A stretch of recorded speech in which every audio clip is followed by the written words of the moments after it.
Terima kasih Bapak. Terima kasih buat kehadiran-Mu di tengah-tengah kami. Terima kasih buat perlindungan ilahi yang Tuhan berikan.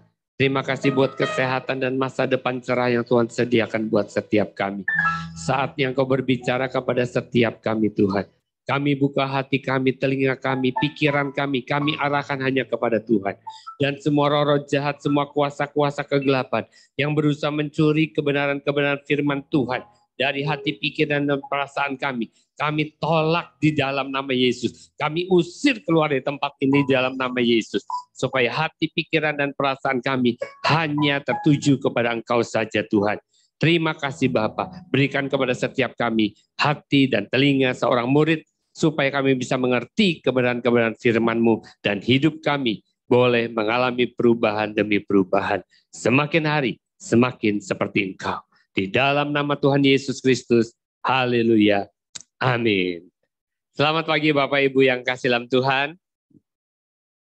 Terima kasih buat tim musik yang sudah melayani kita pada pagi hari ini.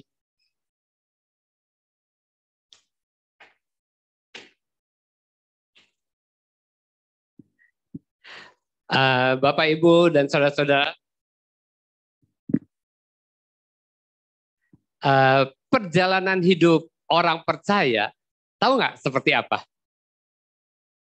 Perjalanan hidup orang percaya itu seperti jalan-jalan yang ada di kota Palembang. Apa samanya?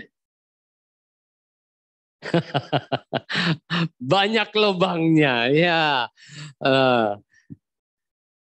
Lubangnya 1 bulan nggak beres-beres di kedamaiannya, Ira.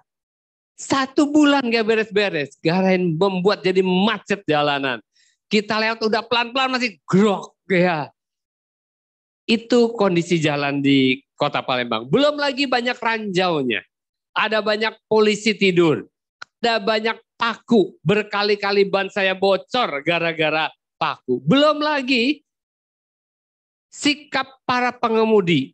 Ya, tiba-tiba dipepet, tiba-tiba disalip dari sebelah kiri. Belum dia klakson-klakson, belum lagi ambulans suruh kita minggir. Dan semuanya itu membuat akhirnya perjalanan kita tidak bisa lancar. Ya. Dan saya rasa tidak ada satu orang pun di Palembang ini yang tidak mengalami hal-hal tersebut. Atau ada? Oh ada Pak, yang nggak pernah pergi kemana-mana. Iya, kalau saudara nggak pernah pergi kemana-mana, di rumah terus, memang saudara tidak mengalami semuanya itu. Tapi kalau orang percaya, dia tidak kemana-mana, dia tetap tinggal di tempat, itu lebih banyak masalah. Kenapa? Sama seperti perjalanan bangsa Israel dari Mesir ke Kanaan. Kalau dia tidak pergi kemana-mana, dia diam di tempat, sedangkan tiang awan dan tiang api itu bergerak, maka dia akan kepanasan dan kedinginan, dan akhirnya mati. Iya, betul sekali. Ya. Nah, oleh sebab itu, hari ini kita mau lihat di dalam Alkitab kita tentang perjalanan hidup bangsa Israel yang juga merupakan gambaran perjalanan rohani kita sebagai anak-anak Tuhan.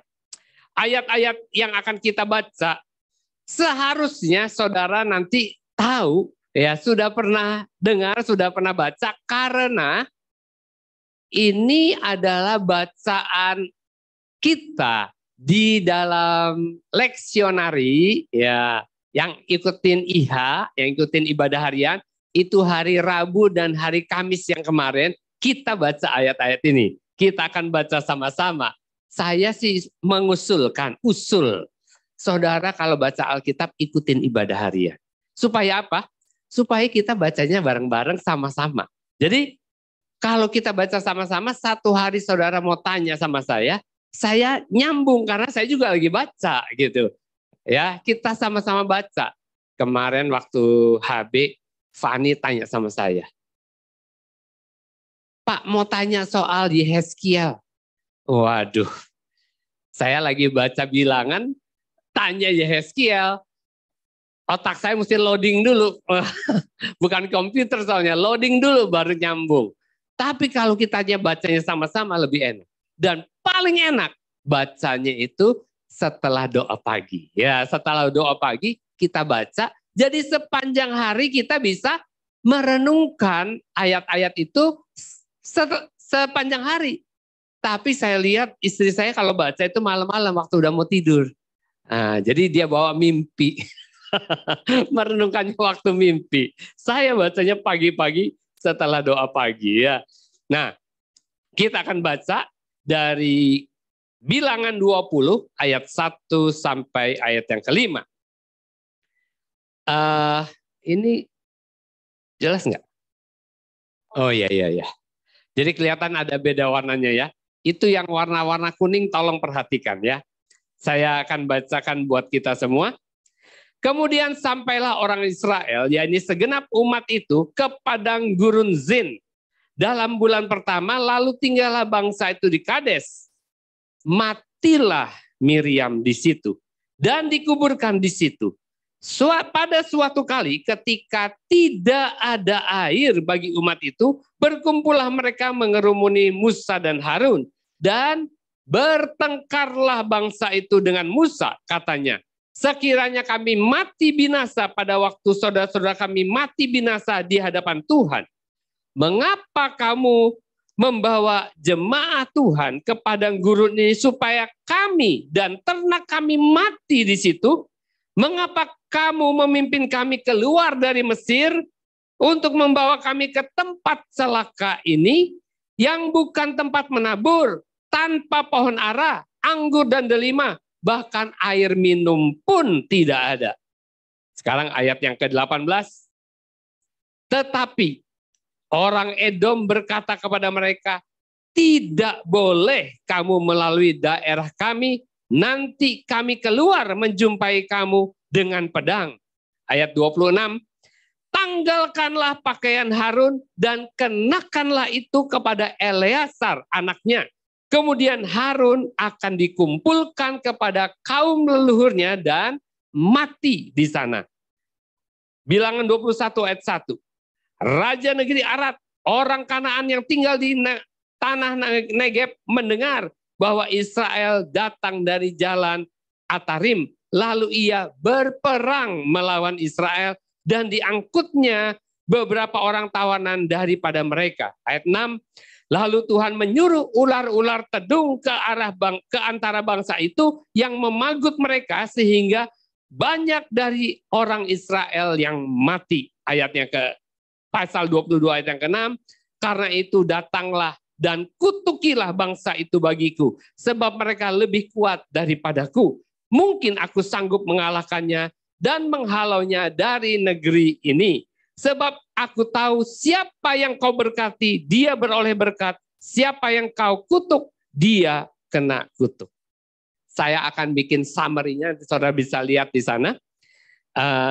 Semua lubang-lubang dalam perjalanan hidup bangsa Israel dari apa yang barusan kita baca. Ya, jadi kita summary. Yang pertama, Miriam dan Harun mati. Yang kedua, 2 kali tidak ada air. Yang ketiga, bangsa Israel bertengkar dengan Musa. Yang keempat, banyak orang Israel dan ternak-ternak mereka yang mati di padang gurun. Terus, bangsa Edom menghalangi perjalanan mereka sehingga mereka harus memutar. Lalu bangsa Kanaan menyerang mereka. Yang keenam, ada pergantian kepemimpinan. Harun harus diganti dengan anaknya Eleazar. 7, ada banyak orang yang berontak terhadap Tuhan. Dan yang ke-8, bangsa Moab mengutuki mereka. Ini masih sampai bilangan yang ke-22. Kalau diterusin, daftarnya masih banyak, masih panjang.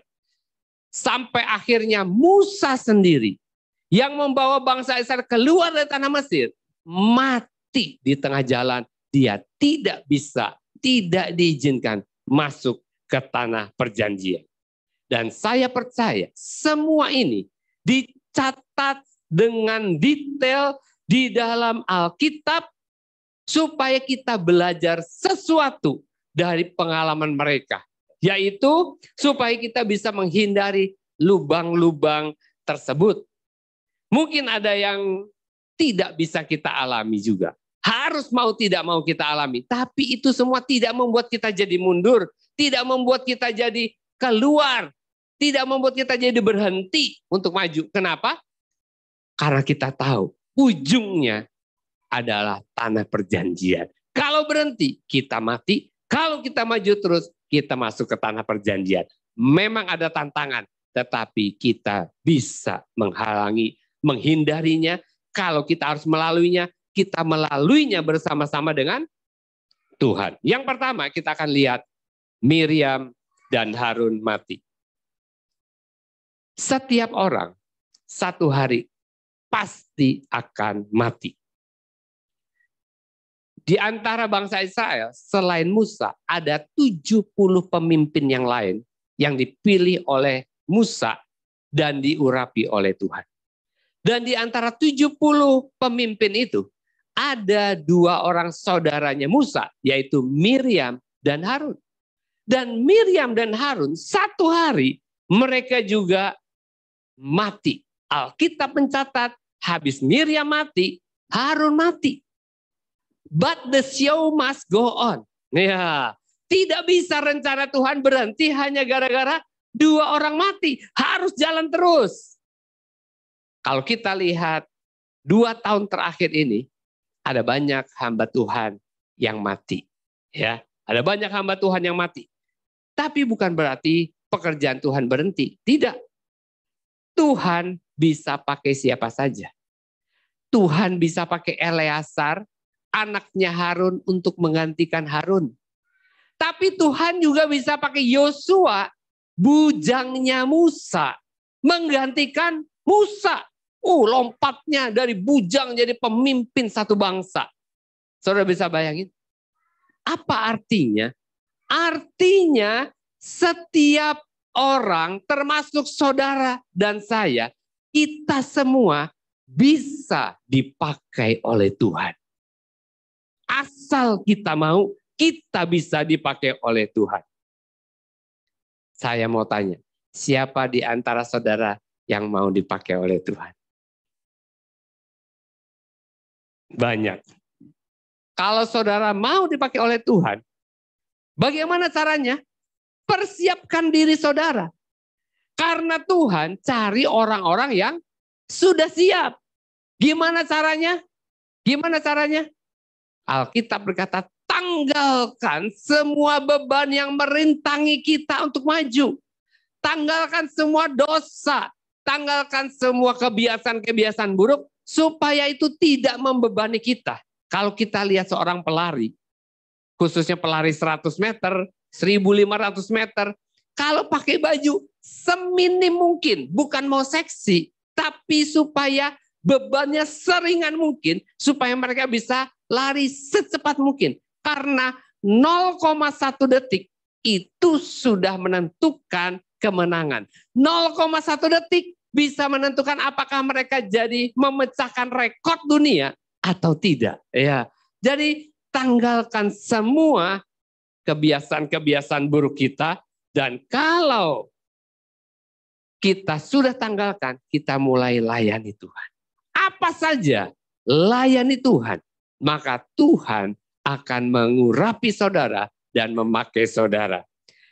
Tidak bisa saudara cuma bilang seperti Yesaya. Yesaya bilang, Tuhan inilah aku, utuslah aku. Ya, kita harus lihat Yesaya itu orang yang hidupnya menanggalkan segala yang jahat. Dia hidup kudus di hadapan Tuhan sehingga dia bisa melihat Tuhan.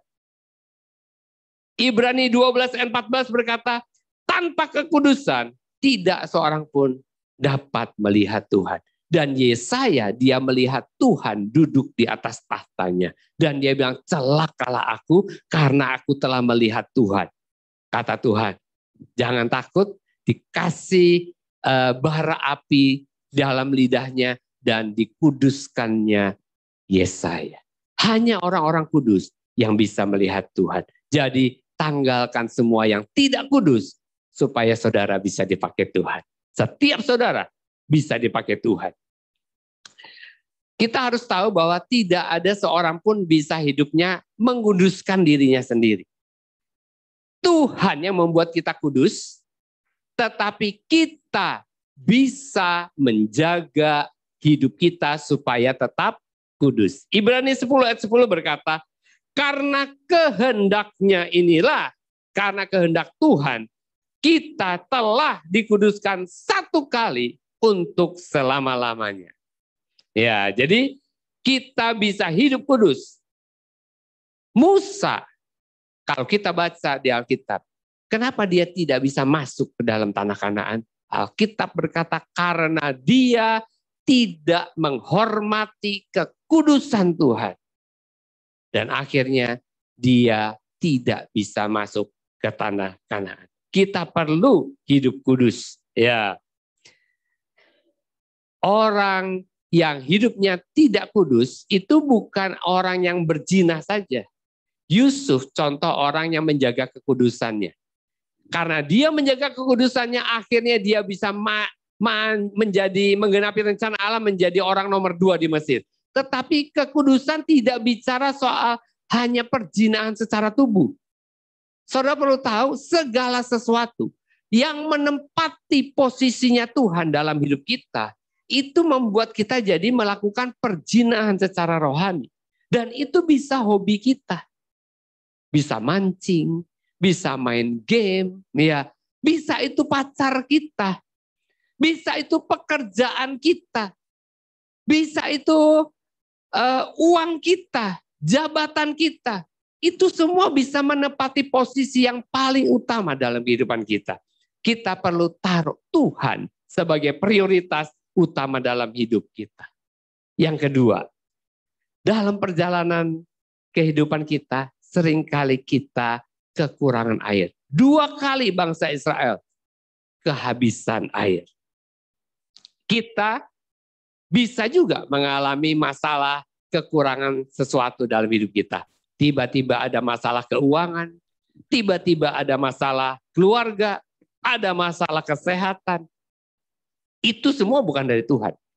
Tapi Tuhan dalam kondisi seperti itu justru bisa menunjukkan kepada kita semua bahwa dialah Tuhan yang maha kuasa. Dia Tuhan yang tahu segala sesuatu. Dia Tuhan yang mengasihi kita. Dan dia Tuhan yang menyertai kita. Sehingga dia bisa menolong kita. Sama seperti bangsa Israel. Kalau mereka tidak pernah kehabisan air di padang gurun, mereka tidak bisa punya pengalaman rohani bersama dengan Tuhan. Kita semua perlu punya pengalaman rohani bersama dengan Tuhan. Dalam kondisi kekurangan, jangan bersungut-sungut sama seperti bangsa Israel. Jangan bersungut-sungut, tetap percaya kepada Tuhan. Percayalah Tuhan tidak pernah meninggalkan kita. Dia senantiasa menyertai kita. Saat-saat kita kekurangan adalah saat-saat di mana Tuhan mau kita melihat kebesarannya, kuasanya, kasihnya, dan penyertaannya dalam kehidupan kita. Pengalaman rohani sangat diperlukan untuk mempercayai Tuhan melewati jalan-jalan di padang gurun yang masih panjang.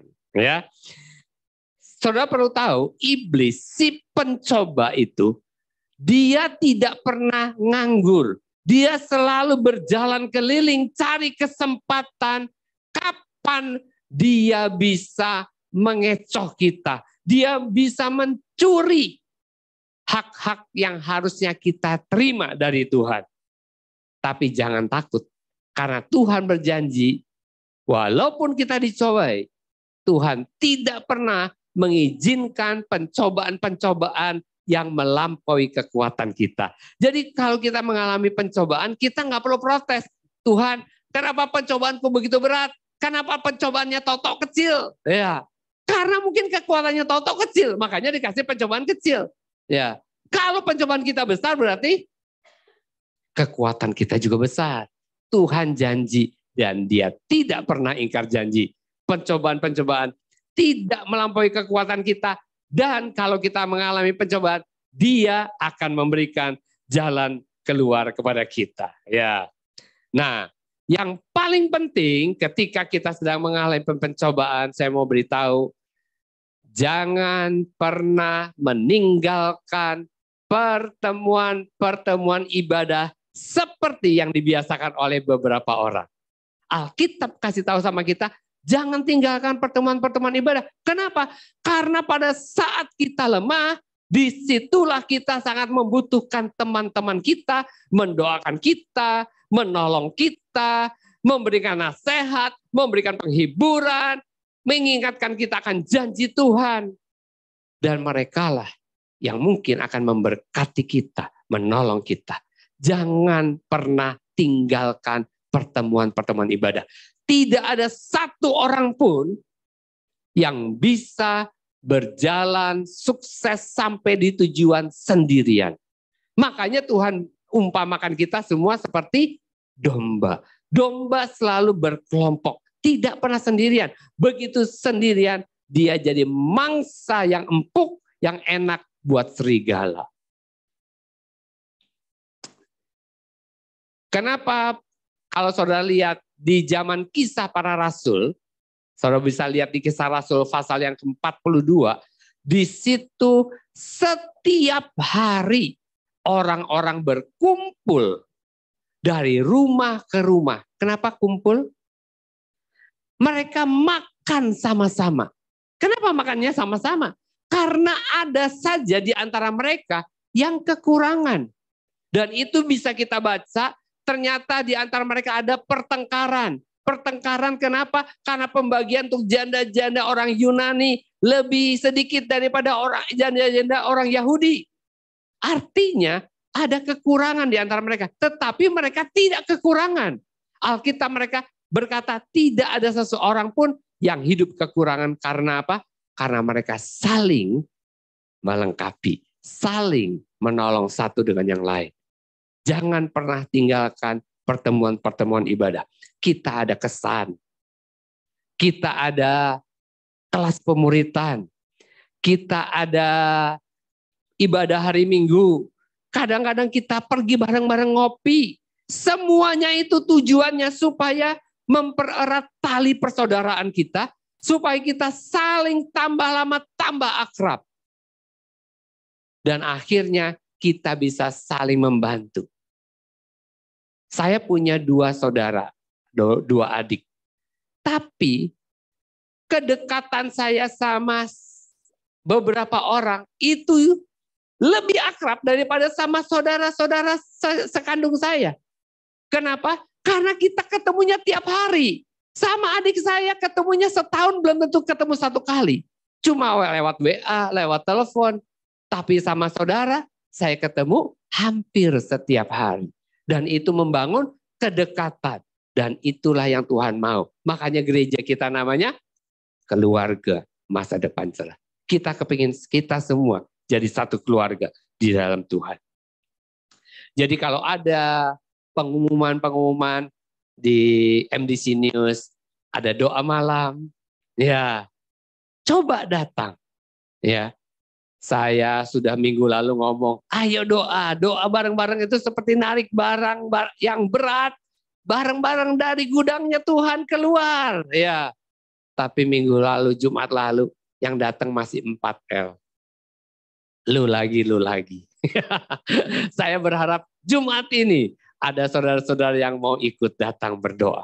Karena doa saudara, Alkitab bilang, jerih payahmu di dalam Tuhan tidak akan sia-sia. Tidak ada yang sia-sia kalau saudara lakukan buat Tuhan. Kalau buat orang, saudara mungkin lakukan bisa sia-sia. Karena orang suka mengecewakan. Tapi karena Tuhan tidak pernah mengecewakan, kalau saudara lakukan sesuatu buat Tuhan, tidak ada yang sia-sia. Ya. Jadi semua pertemuan-pertemuan ibadah, walaupun itu pemuritan sekalipun, bukan hanya sekedar pengetahuannya yang kita dapat. Bukan hanya perubahan hidup yang kita mau dapat. Tetapi kita mau membangun relationship. Hubungan satu dengan yang lain yang akrab. Dan itulah yang merupakan satu nilai plus. Ya, saudara tahu arti persekutuan? Sekutu artinya apa?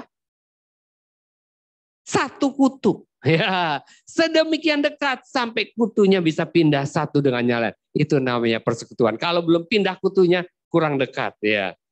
Yang ketiga, bangsa Israel bertengkar dengan Musa.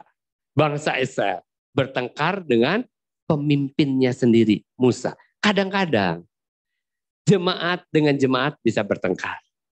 Kadang-kadang jemaat dengan pemimpin juga bisa bertengkar. Dan saya mau beritahu, itu hal yang biasa. Kenapa saya bilang biasa? Karena kita semua, termasuk saya, kita semua tidak ada yang sudah sempurna. Tidak ada. Kita semua masih di padang gurun. Belum sampai. Kita semua masih dibentuk. Jadi wajar kalau kita bisa berselisih pendapat. Bukan hanya kita. Kalau kita baca di Alkitab, murid-murid Tuhan Yesus juga sama. Paulus berselisih dengan Barnabas karena Markus. Petrus pernah berselisih dengan Paulus karena dianggap Petrus itu munafik menurut Paulus. Petrus pernah berselisih dengan jemaat gara-gara dia ikut datang ke rumahnya orang yang non-Yahudi. Perselisihan itu selalu ada, tetapi kalau kita punya hubungan yang baik satu dengan lain, itu tidak membuat kita jadi berpisah. Sama seperti suami istri. Suami istri, ada nggak di sini suami istri yang nggak pernah bertengkar? Yang udah nikah bisa angkat tangan? Yang udah nikah atau pernah menikah? Coba angkat tangan. Ya. Ada yang nggak pernah bertengkar? Bisa angkat tangan? Saya juga nggak berani angkat tangan. Atau ada nggak saudara yang menikah di sini satu kali bertengkar langsung cerai? Gak ada juga, ya. Jadi pertengkaran itu tidak membuat kita bercerai kalau ada ikatan. Makanya di gereja ini, kalau saudara mau jadi anggota, kita ada kelas DK dan HB, dan setelah HB yang mau ditahbiskan, itu ada yang namanya ikat janji. Sama seperti suami istri ada ikat janji, kita juga mau ada ikat janji. Tujuannya apa? Supaya kita tahu, saudara tahu saya mengasihi saudara, saudara mengasihi saya.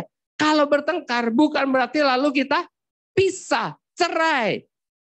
Gereja jadi pecah-pecah.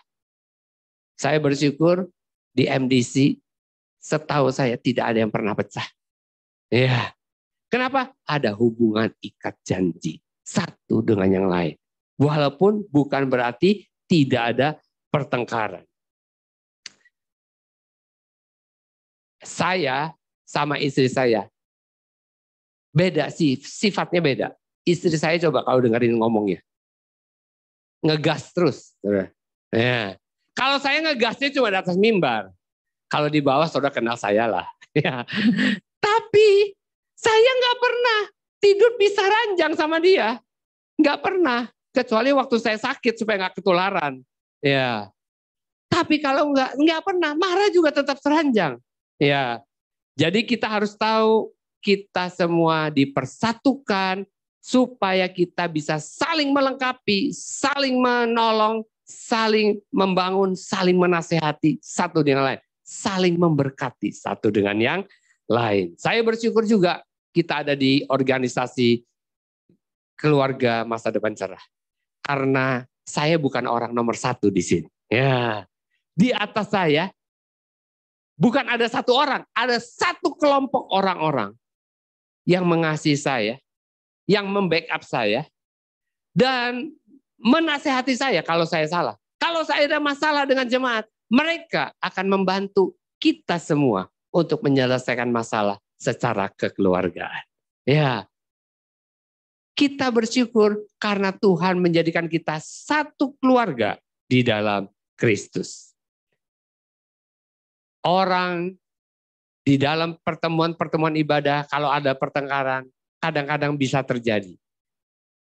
Orang yang rendah hati adalah orang yang mau menerima jika keputusan-keputusan yang dibuat tidak sesuai dengan keinginan kita. Selama itu bukan dosa, kita harus belajar untuk menundukkan diri. Dan Tuhan mau setiap orang tunduk kepada otoritas yang ada di atasnya. Anak tunduk kepada orang tua, istri tunduk kepada suami, suami tunduk kepada Kristus. Itu yang Tuhan mau dalam kehidupan kita, ya. Yang keempat, banyak orang Israel dan ternak-ternak mereka mati. Kenapa ada banyak orang Israel yang mati di tengah jalan?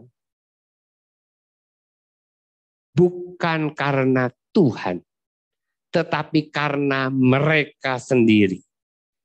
Mereka bilang di dalam Bilangan 14 ayat yang kedua, bersungut-sungutlah semua orang Israel kepada Musa dan Harun, dan segenap umat itu berkata kepada mereka, sekiranya kami mati di tanah Mesir atau di padang gurun ini.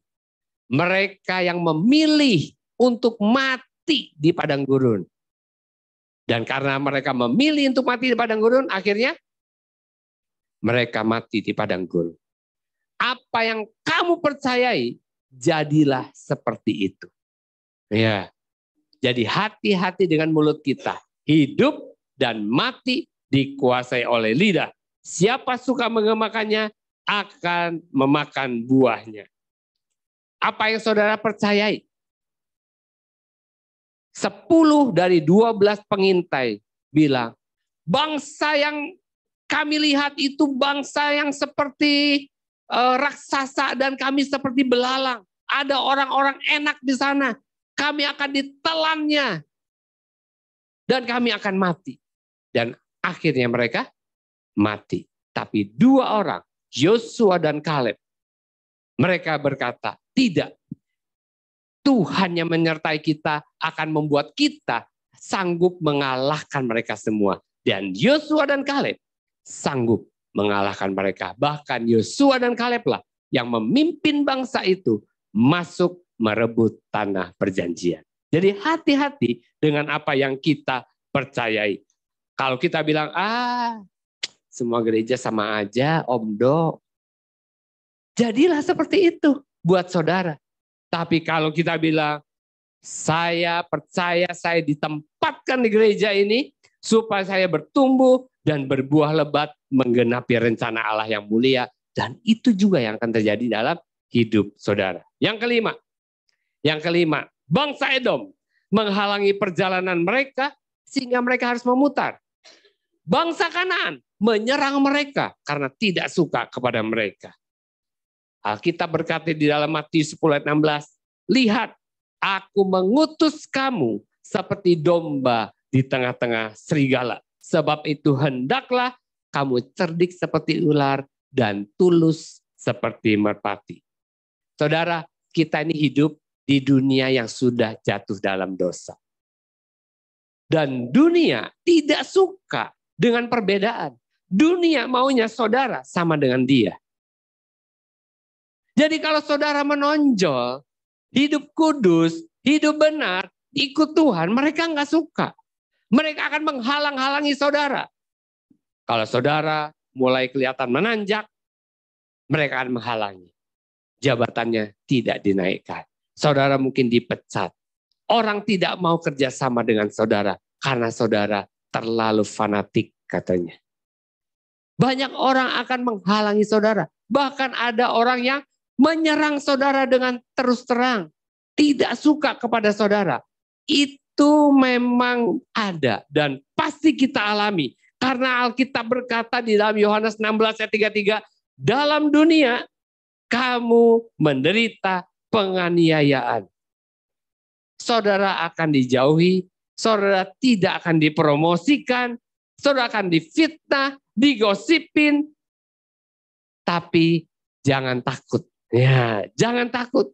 Kita harus cerdik seperti ular, tulus seperti merpati. Dan kalau kita lakukan itu, saya percaya kita akan mengalami penganiayaan yang minimum, bukan maksimal. Tidak semua orang suka saya dan istri saya, tapi kami merasa tidak terlalu banyak orang yang tidak suka sampai menyerang kami secara terus terang. Karena kami juga belajar menerima semua orang apa adanya. Kami tidak memaksa orang harus mengikuti apa yang kami bilang, yang kami pikirkan. Karena Tuhan juga nggak pernah maksa. Makanya kami juga nggak pernah maksa. Pokoknya kita cerdik seperti ular, tulus seperti merpati, sehingga orang-orang yang tidak percaya bisa mengenal Tuhan. Yang penting kita tidak boleh menurunkan standar kebenaran kita, ya. Standar kebenaran firman Tuhan. Yang keenam, ada pergantian kepemimpinan, Harun diganti anaknya Eleazar. Karena keterbatasan manusia, satu hari bisa saja terganti pergantian kepemimpinan. Harun digantikan Eleazar. Dan siapapun yang Tuhan tempatkan di atas kita, kita harus tunduk. Siapapun. Karena Tuhanlah yang menempatkan pemimpin-pemimpin. Bukan hanya di dalam gereja, juga dalam pemerintahan. Tuhan yang mengangkat pemerintah-pemerintah yang ada. Kita harus tunduk, Alkitab bilang, kepada pemerintah. Ya, dan kalau kita belajar di kelas hidup berjemaat, dikatakan di sana, lebih baik ada pemimpin, walaupun belum sempurna, daripada tidak ada pemimpin sama sekali. Satu hari, Bani Korah, Datan, dan Abiram, mereka memberontak. Mereka tidak puas dengan kepemimpinan Musa dan Harun. Mereka berontak. Dan saudara kalau ikutin baca ceritanya, akhirnya tanah terbelah, menelan Korah, Datan, Abiram, beserta keluarga mereka, beserta para pengikut-pengikut mereka semuanya. Dan itu menunjukkan bahwa Tuhan berpihak kepada Musa dan Harun. Tapi bangsa Israel yang lain tetap tidak puas. Mereka bilang, Musa dan Harun, kalian membunuh saudara-saudara kita sendiri. Padahal yang belahin tanah siapa? Tuhan. Tapi dibilang Musa dan Harun. Dan Tuhan datang. Tuhan bilang, kumpulin semua tongkat ketua-ketua suku. Kepala-kepala suku, kumpulin tongkatnya semua. Kumpulin. Dan Tuhan bilang, tongkat yang bertunas itu adalah tongkat orang yang kupilih jadi pemimpin. Dan hanya satu dari 11 tongkat yang bertunas, yaitu tongkatnya Harun. Tuhan yang menetapkan pemimpin-pemimpin. Tuhan yang memberikan pemimpin-pemimpin dalam satu komunitas. Kita akan baca ayatnya. Di dalam 1 Korintus 12 ayat yang ke-28. Dikatakan, dan Allah telah menetapkan beberapa orang dalam jemaat. Pertama sebagai rasul, kedua sebagai nabi, ketiga sebagai pengajar. Selanjutnya yang mendapat karunia untuk mengadakan mujizat, untuk menyembuhkan, untuk melayani, untuk memimpin, untuk berkata-kata dalam bahasa roh. Efesus 4 ayat 11-12. Dan ialah Tuhanlah yang memberikan baik rasul-rasul maupun nabi-nabi, baik pemberita-pemberita Injil maupun gembala-gembala dan pengajar-pengajar untuk memperlengkapi orang-orang kudus bagi pekerjaan pelayanan, bagi pembangunan tubuh Kristus. Jadi Tuhan kepingin setiap kita punya otoritas di atasnya, punya pemimpin. Oleh sebab itu Tuhan yang taruh pemimpin di atas kita. Memang tidak sempurna, tapi percayalah mereka juga harus mempertanggungjawabkan itu semua kepada otoritas di atasnya. Kalau saya harus mempertanggungjawabkan semuanya kepada majelis pusat. Saya harus mempertanggungjawabkan semuanya itu kepada Tuhan. Jadi pemimpin-pemimpin ditetapkan dan dipilih oleh Tuhan. Kalau mereka berbuat yang tidak baik gimana? Berdoa. Iya. Berdoa. Tuhan bilang apa? Berdoalah untuk negeri kemana kamu aku buang. Karena kesejahteraannya adalah kesejahteraanmu. Kita sama. Kita juga harus berdoa supaya semuanya berjalan dengan baik. Kalau kita tidak pernah berdoa untuk bangsa dan negara kita, lalu ada keputusan-keputusan yang tidak baik, kita nggak bisa protes. Tuhan sudah bilang berdoa. Ya, setiap Jumat malam kita berdoa untuk pemerintah dan bangsa. Ya, jadi hadir supaya kita bisa berdoa bersama-sama. Karena itu sesuatu yang berat yang harus kita tarik keluar. Ya, bareng-bareng. Dan Tuhan juga menyuruh setiap orang berdoa untuk pemimpin-pemimpin, untuk gembala, pengajar, rasul, nabi yang ada dalam gereja. Saudara perlu berdoa karena mereka adalah sasaran tembaknya setan. Mereka harus dipagari dengan doa-doa saudara supaya mereka aman. Supaya mereka tidak mengambil keputusan-keputusan yang menyimpang dan yang salah. Ya. Berdoa, jerih payahmu dalam Tuhan tidak akan sia-sia. Nomor 7. Ada banyak orang yang berontak kepada Tuhan. Ada banyak orang yang tidak puas sama Tuhan, tidak puas sama gereja, tidak puas terhadap pemimpin-pemimpin yang ada. Saya mau kasih tahu, jangan percaya dan jangan dengarkan perkataan orang-orang yang tidak puas kepada Tuhan. Karena kita melihat orang-orang yang ikut Tuhan, mereka bukan hanya rela berkorban, mereka bahkan rela kehilangan nyawanya untuk Tuhan. Artinya apa? Artinya apa yang mereka terima dari Tuhan itu luar biasa, lebih besar, lebih berharga daripada nyawa mereka. Jadi kalau ada orang tidak puas sama Tuhan, yang salah pasti bukan Tuhannya. Yang salah pasti merekanya. Ya, ya. Dan kalau ada orang berontak terhadap Tuhan, Filipi 3 ayat 19 berkata, kesudahan mereka ialah kebinasaan. Tuhan mereka ialah perut mereka. Kemuliaan mereka ialah aib mereka. Pikiran mereka semata-mata tertuju kepada perkara-perkara duniawi. Kalau ada yang tidak puas terhadap gereja, ada terhadap pemimpin-pemimpin yang ada, saya mau beritahu kepada saudara bahwa sampai detik ini, belum ada satupun gereja dan pemimpin yang sempurna. Belum ada. Saudara mau cari kemanapun, tidak ada. Dan kalaupun ada, misalnya satu kali saudara menemukan yang ada, belum tentu cocok buat saudara. Karena saudara tidak sempurna. Jadi nggak cocok sama yang sempurna. Yang sempurna cocoknya sama yang sempurna. Kalau kita tidak sempurna, masuklah ke tempat yang belum sempurna supaya kita sama-sama dibentuk. Semakin hari, semakin seperti Yesus. Saya bersyukur di dalam kelas hidup berjemaat itu diajarkan. Kita gereja MDC ini bukan gereja yang paling sempurna, bukan. Kita juga tidak bilang kita paling baik daripada gereja-gereja lain. Makanya kita bergabung di dalam persekutuan gereja-gereja yang ada di Indonesia ini. Ada PGLII, kita bergabung. Dengan PGI, kita bergabung. Karena kita tahu tidak ada yang sempurna. Ya, tidak. Cuma kita belajar di dalam kelas hidup berjemaat. Sejarah perjalanan gereja.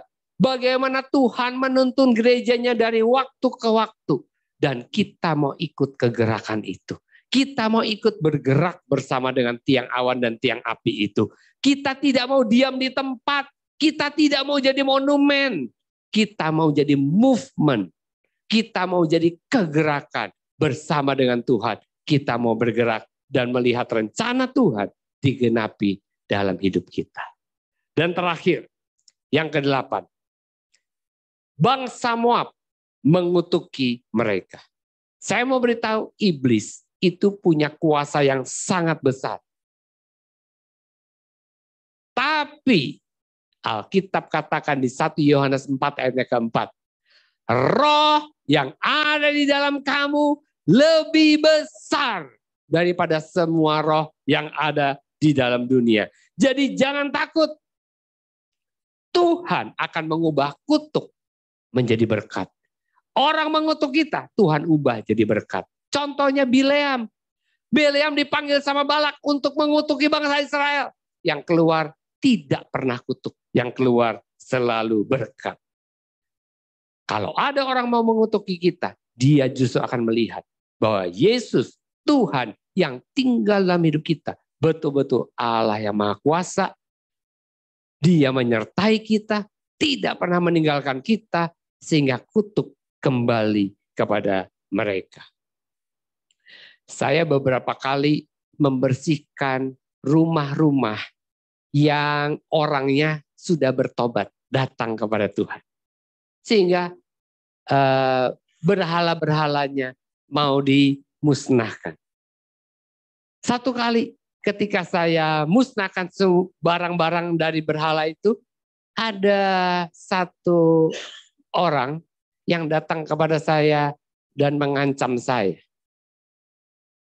Dan dia bilang, di Medan ada orang yang buang itu dan kepalanya hancur dilindas sama truk katanya. Saya bilang dalam hati saya bilang, roh yang ada di dalamku lebih besar dari semua roh yang ada di dunia. 2 bulan kemudian, saya dengar orang yang mengancam saya mati. Saya coba cek, betul mati. Saya tidak tahu kenapa dia mati. Saya tidak pernah berdoa apa-apa untuk dia. Yang jelek-jelek juga tidak pernah. Tapi saya baca satu buku seseorang yang pernah main kuasa-kuasa kegelapan, sekarang sudah bertobat. Kalau santet itu dilempar, itu harus ada korban. Kalau korbannya tidak kena, apa yang terjadi? Balik lagi ke orangnya. Saya tidak bilang orang itu santet saya, tapi orang itu 2 bulan kemudian mati. Kita harus tahu ada kuasa yang besar yang Tuhan berikan kepada setiap orang yang percaya kepada Tuhan. Ada perlindungan ilahi. Tuhan bilang begini, semua kuasa di surga dan di bumi sudah diserahkan kepadaku. Dan ketahuilah, aku menyertai kamu sampai kepada kesudahan zaman. Jadi kalau saudara sudah menerima Yesus sebagai Tuhan, saudara hidup benar. Alkitab bilang kutuk tanpa alasan tidak akan kena. Kutuk justru akan diubah menjadi berkat. Apapun usaha saudara, saya mau beritahu, jangan takut diganggu sama setan. Tapi jangan izinkan ada setan di tempat usahamu. Kemarin sore saya dan Toto berdoa untuk tokonya Yento. Mana Yento, ada enggak? Berdoa untuk tokonya Yento. Dan Yento bilang, saya pernah dengar dari Yento bahwa di gudangnya itu banyak setannya. Dan pegawai-pegawainya takut masuk ke gudang itu. Terus Yento, saya tanya, kapan mau doain gudangnya? Ah, nggak usah lah, saya jarang ke sana ini kok. Yang ke sana kan anak buah saya. Jadi nggak ganggu dia. Saya bilang sama Yento, tidak ada setan yang cuma tinggal dan nggak ngapa-ngapain. Setan itu kerjanya hanya mencuri, membunuh, membinasakan, dan menipu. Nggak ada setan yang baik. Cuma diam, ikut tinggal di sini ya. Kita sama-sama tinggal di sini. Kamu nggak ganggu saya nggak ganggu kamu. Nggak ada loh saudara. Setan yang seperti itu, betul. Jadi kita perlu usir. Tai kucing, saudara tahu tai kucing? Tai kucing taruh aja di pojok sana. Ya, nggak ada yang lihat. Tahu nggak ada tai kucing di situ? Baunya satu ruangan, saudara. Itu baru tai kucing. Setan itu lebih daripada tai kucing. Kalau dia tinggal di dalam tempat usaha kita, dia bukan hanya menyebarkan aroma yang tidak enak, tapi dia akan mencuri, membunuh, membinasakan, dan menipu. Ya, jangan takut, usir. Kita punya kuasa yang lebih besar daripada semua roh yang ada di dunia. Jadi sekali lagi saya mau beritahu kepada kita semua, kita masih ada di tengah jalan. Dan ada banyak lubang.